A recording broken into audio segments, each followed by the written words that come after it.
Nananatili namang nakadetine sa istasyon ng pulis ang aktivistang si Angelo Suarez na inakusahan ng pag-vandalize sa isang bagon ng MRT. Balitang hatid ni Athena Imperial.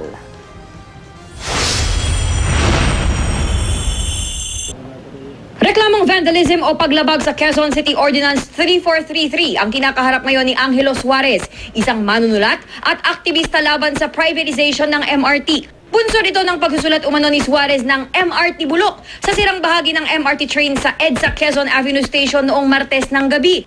Agad idinetine sa QCPD Station 10 si Suarez matapos mahuli ng mga gwardya ng MRT. Sinamahan siya ng partner niyang si Donna Miranda na humingi rin ng saklolo sa social media.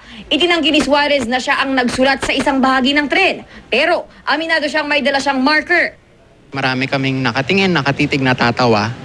Yung nakakatawa palalo, nakasulat siya sa nakalaylay, so sira siya na door panel. Hayag ang kritiko si Suarez ng pamunuan ng MRT. Kasapi siya sa Train Riders Network o TREN at aktibo sa mga protesta kasama ang kanyang pamilya. Ang grupong bayan na kritiko rin ng MRT, pinanigan si Suarez. Bulok talaga yung sistema at kailangang ayusin ang sistema. I think dapat doon mag-focus yung yung gobyerno natin, hindi yung sa pagkakaso doon sa isang tao.